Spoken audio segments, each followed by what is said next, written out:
إذا كنت تريد التوقف عن الشعور بالتعب طوال الوقت، فأنت بحاجة إلى تنشيط الناقل العصبي المضاد للإرهاق. ولكن دعنا أولا نجيب على بعض الأسئلة، مثل كيف نبقى مستيقظين لمدة 9 أيام متتالية؟ وهذا بالضبط ما فعله راهب من اليابان في أكتوبر 2015 عندما قام بذلك، وأكمل اختبار التحمل لمدة 9 أيام متتالية ولم يأكل أي شيء ولم ينم، وتم بث الحدث على التلفزيون الياباني. ولكن إليكم هذا السؤال: إن لم تأكل، هل سيجعل إمكانية أن تظل مستيقظاً لأكثر من أسبوع أسهل أم أصعب؟ قبل الإجابة ومن باب الشفافية، يتوجب علي إعلامكم أن النص مترجم بتصرف عن مصدر أجنبي مع إدخال بعض الإضافات والشروحات، والهدف كالعادة نشر المعرفة والفائدة. إن أعجبك الفيديو لا تتردد بالتفاعل والتعليق والمشاركة للمساهمة في نشر المحتوى. فلنكمل. تخيل أن مجموعة من الباحثين حاولوا اكتشاف طريقة لإبقائك مستيقظاً ومتنبهاً على الرغم من حرمانك من النوم لساعات طويلة، عبر إجراء اختبارات لتقييم أداء مهام الذاكرة القصيرة للحصول على فكرة عن كيفية عمل عقلك أثناء النوم وبعد الاستيقاظ، ثم بعد 36 ساعة من الحرمان من النوم. لتحقيق ذلك قاموا برش شيء ما في أنفك، وقاموا بإجراء اختبار مرة أخرى. فماذا تكون النتيجة؟ بطريقة ما وعلى الرغم من كل الحرمان من النوم، كنت قادراً على الأداء بشكل أفضل مما كنت تفعله عندما كنت مرتاحاً تماماً. في عام 2007 وجد الباحثون أنه عندما قاموا برش البيبتيد المسمى أوركسين A بعد 36 ساعة من الاستيقاظ في أنوف فصيلة من القرود تسمى قرود الريسوس، بدت أن الوظيفة الإدراكية أفضل حتى مما كانت عليه عندما كانت القرود مستريحة تماماً. الأوركسين A في الواقع بيبتيد أو ناقل عصبي تطلق أجسامنا بشكل طبيعي في ظروف معينة مثل قرود الريسوس.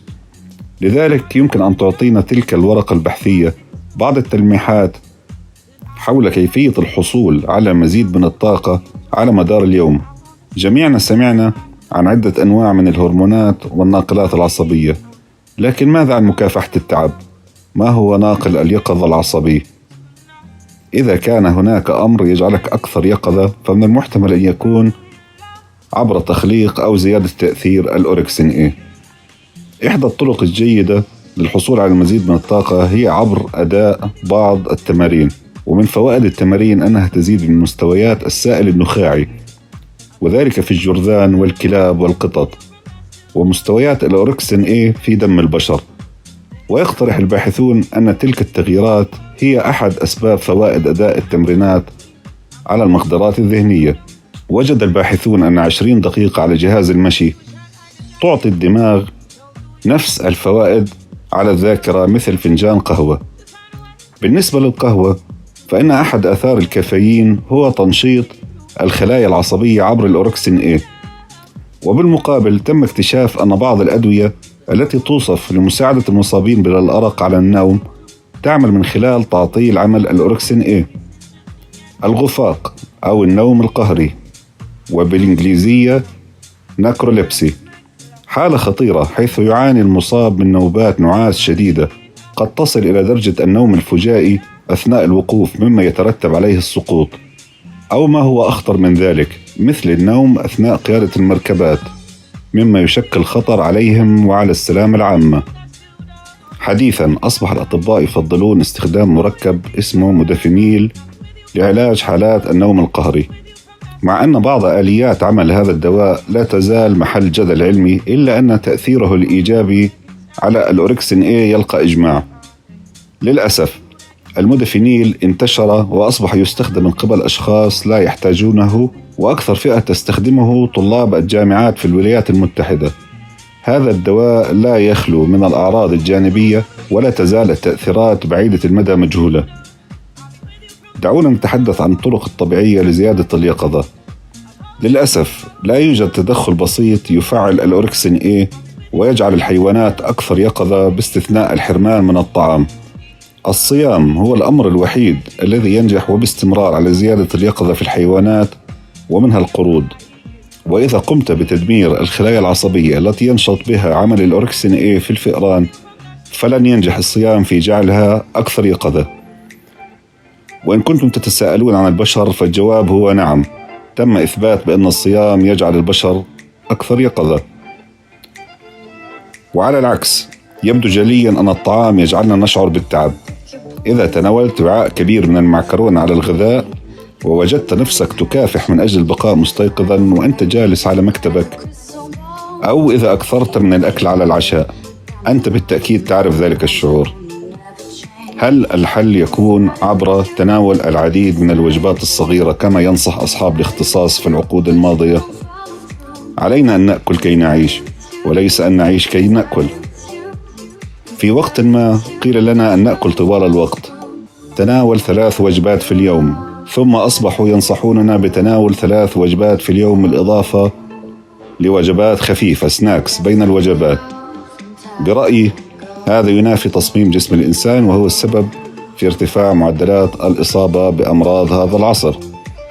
إن مفهوم تناول وجبات صغيرة متكررة كمفتاح لفقدان الوزن أثبت فشله. قد يتمكن بعض المحظوظين من تحقيق تركيبة جسم جيدة عبر اتباع تلك النصائح، لكن الغالبية تفشل لعدم ملائمة تلك الطريقة لطبيعة أجسامهم. على سبيل المثال، أنا شخصيا أشعر بالتعب الشديد والنعاس بعد تناول أي وجبة، حتى لو كانت في الصباح بعد الاستيقاظ من نوم مريح. لذلك يتوجب علي الصيام وعدم تناول الطعام إلا قبل الخلود للنوم. أقوم بكسر هذا الروتين لفترات محدودة من العام ولأهداف محددة. آخرين يجدون أن الوجبات الصغيرة الخالية من النشويات والسكريات لا تسبب لهم التعب والنعاس. بالعودة إلى نتائج العالم الحقيقي، فإن متوسط فترة تناول الطعام عند الأمريكيين على سبيل المثال هي 15 ساعة، مما يعني أنهم يأكلون بشكل صحيح إلى حد ما. المقصود بأنهم يبدأون بتناول الطعام بعد الاستيقاظ، وتتوالى الوجبات إلى ما قبل أن يتوجهوا إلى الفراش للنوم. إذن لا عجب أن يشتكي الغالبية من الإرهاق خلال النهار، والتفسير هو أن توالي الوجبات خلال اليوم يبقي فعالية الأوركسين A متدنية، وهناك علاقة لذلك مع الأرق في الليل أحدثكم عنه في فيديوهات أخرى. كما تعلمون، لست من مؤيدي الصيام المتقطع غير المنضبط، مثلا أن تتناول وجبة واحدة كبيرة غير صحية يوميا في ساعات الليل. قد يكون أمر جيد لك، وقد تكون محظوظا وتفقد الكثير من الوزن. في أسوأ الحالات قد يزداد وزنك وتسوء تركيبة جسمك، لكنك على الأقل قد تستفيد من زيادة تطرأ على مستويات الطاقة والقدرات الذهنية، وتكون أكثر تركيزا على مدار اليوم. عندما تتناول وجبتك الضخمة ستشعر بالنعاس. ماذا إن كنت تريد اتباع الصيام المتقطع وأن تتناول وجبتك الأولى أو الوحيدة الساعة 6 مساء بدون أن يتم استنفاذ الأوركسين A لتحتفظ بالطاقة والقدرات الذهنية واليقظة؟ للإجابة على السؤال دعونا نتوجه للأدبيات العلمية. إحدى الدراسات الممتازة وجدت أن القدرة الذهنية يحفزها انخفاض الجلوكوز بشكل مشابه لإفراز الجلوكاجون، ويثبطها ارتفاع الجلوكوز. إذن قد يكون الجواب هو تقليل استهلاك الكربوهيدرات، لأن تلك الأخيرة هي أكثر ما يرفع الجلوكوز ويقلل من الجلوكاجون، وبالتالي فإن استهلاك الكربوهيدرات قد يؤدي إلى تثبيط القدرات الذهنية ويجعلك أقل يقظة. يزيد الصيام الأوركسين A. إن كنت لم تسمع بالجلوكاجون من قبل، فهو ببساطة الهرمون النقيض للإنسولين، وينتجه نوع خلايا مختلف في البنكرياس، ويتم إفرازه عند انخفاض سكر الدم الجلوكوز. وهذا ما يحدث عند الصيام أو عند اتباع نظام الكيتو. سأنهي الجزء الأول من هذا الفيديو بطلب خاص، الرجاء عدم الوثوق في أي معلومة والتحري عنها قبل تناقلها. مثلا نحن نتناقل أن سبب تدني القدرات الذهنية والنعاس بعد الإكثار من الطعام هو توجه الدم إلى الأمعاء بدل الدماغ. الآن أصبحتم تعرفون أن الأوركسين A قد يكون تفسير أقرب للحقيقة.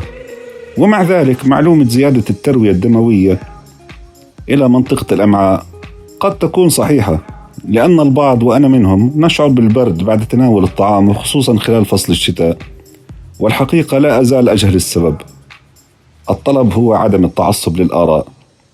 في الجزء الثاني نتحدث عن الجوانب العلمية، لاعبو كمال الأجسام وتأثير البروتين والنوم القهري لدى الأطفال ومرضى السكري ونظام الكيتو، ونتحدث أيضا عن الكافيين ونقص الفيتامينات. أتمنى أن يكون قد عجبكم الفيديو وأن تساهموا بنشره عبر كتابة التعليقات والمشاركة، وطبعا الرجاء عدم التردد بتصحيح أي معلومة وإعلامي عن تجاربكم. ما أكثر أمر وجدته أنت يزيد التركيز واليقظة. ألقاكم في فيديوهات مستقبلية. مع السلامة.